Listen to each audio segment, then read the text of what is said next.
Welcome to tutorial 21. By now, you have learned 3 major scales and 3 minor scales. And those 3 minor scales are relative minors of the 3 major scales that you have learned.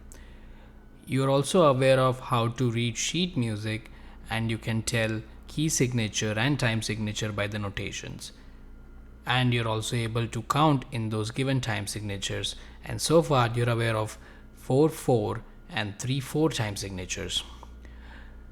Let's take a look into what composers usually do when they are just doodling around, or maybe they're doing about it seriously, but how do they go about making a song? How do they go about making something that eventually comes to you in media or sheet or any other form of art in which you find something brand new as music?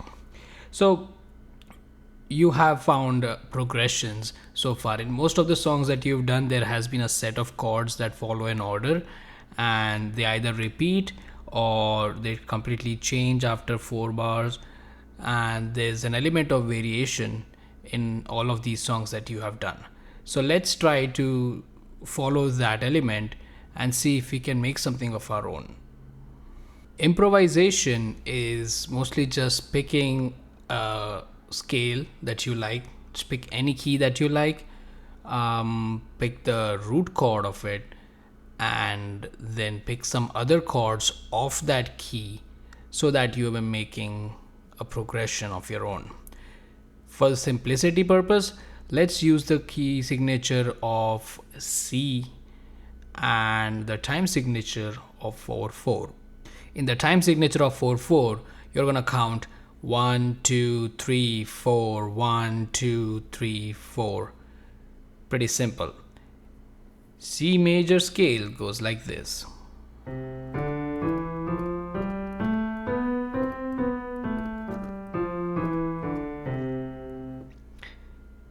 You have learned all of the chords that go according to the rules of the C major scale. So you have the C major, the D minor, the E minor, F major, G major, A minor, B minor diminished, and then C major.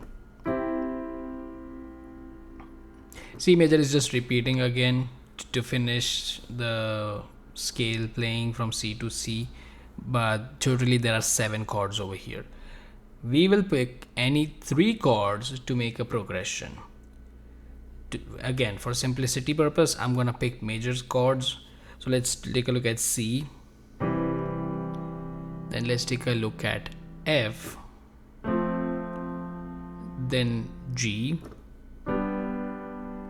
And then C again. Now we'll try to do this in an inversion format so it's easy to switch the hand.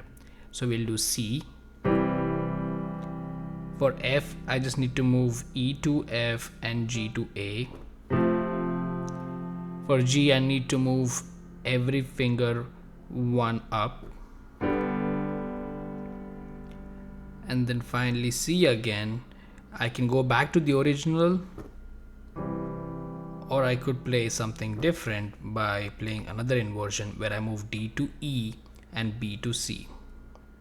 I'll also change my finger position from 2 to 3 so that it's easier to play. So the new pattern goes like this.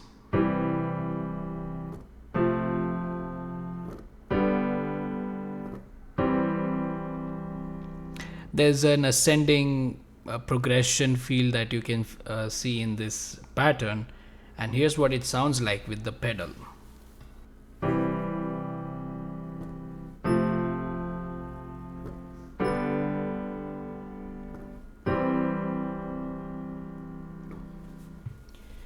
Now you have a progression on the bass clef. For the right hand, to not make it too fancy for the treble clef, I could just play the arpeggio of those chords.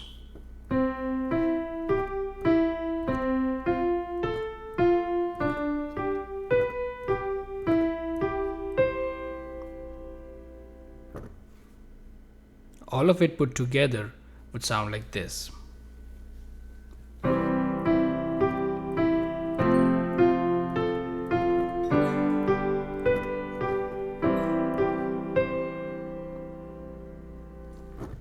I did not count there, but you can tell that it was 4/4 because I was playing 4 notes for every time I played a chord.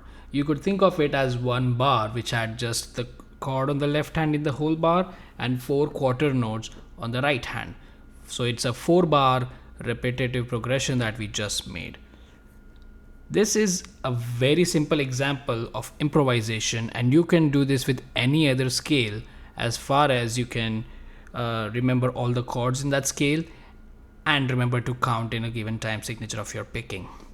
For another example, let's do E minor, and this time we'll do it in the 3/4 time signature. We'll do E minor.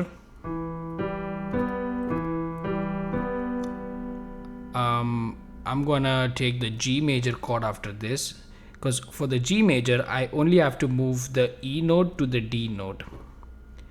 But when I do that, I'm also moving the second finger to where the third finger was to play the G note, because I can feel a little stretch right now.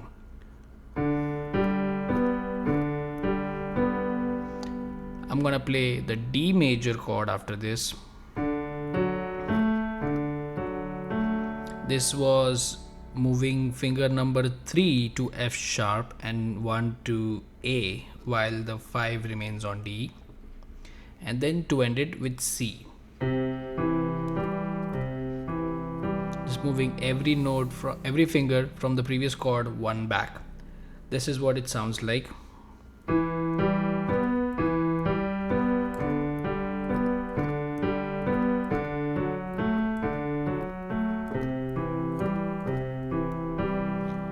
Here's when we can make the right hand interesting. Instead of playing the arpeggio, which we're already playing on the left hand, the bass clef, you could go an octave up on the right hand and play the whole chord on the right hand for the same number of times you're playing a note in the bass clef. So if I'm playing on my left hand, I can do. And if you notice, these are very quick hits. I'm not holding them down. I can just do. This is what it sounds like. And I do the same for the chords that I decided in the progression before.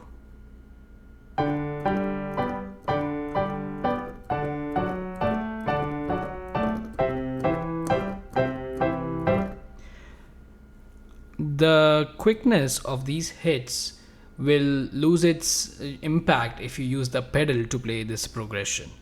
This is what it will sound like with the pedals.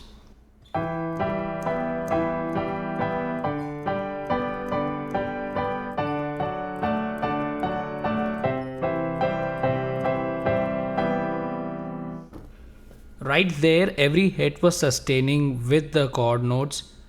It's not the worst sounding thing ever, but if you were really going for the pluck effect for the keys, you will lose that with the pedal. So now we just did a new composition with the E minor scale in 3/4 time signature using the chords that you did, using the chords that you already learned. This is a very basic introduction to improvisation. However, it is as foundational as required, because from here, as far as you can imagine, that's how creative you can be. You can go to any other time signature and you could try to find chords that go in a very good order in a progression and find something else that works for you on the right hand, and eventually what you come up with is a melody, like the main voice of the song, if you will. If I was doing A minor, but this time I'm doing octave length chords, what you did in the previous song, and I'm doing this in 4/4.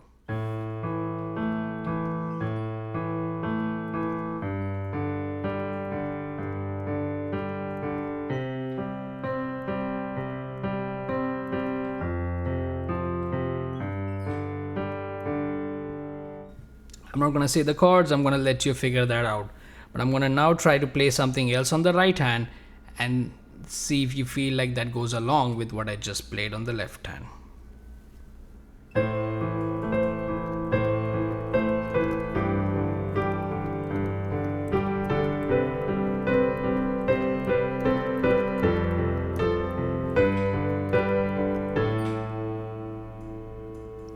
I was really just randomly playing notes over there, but sticking to the chord and sticking to the scale.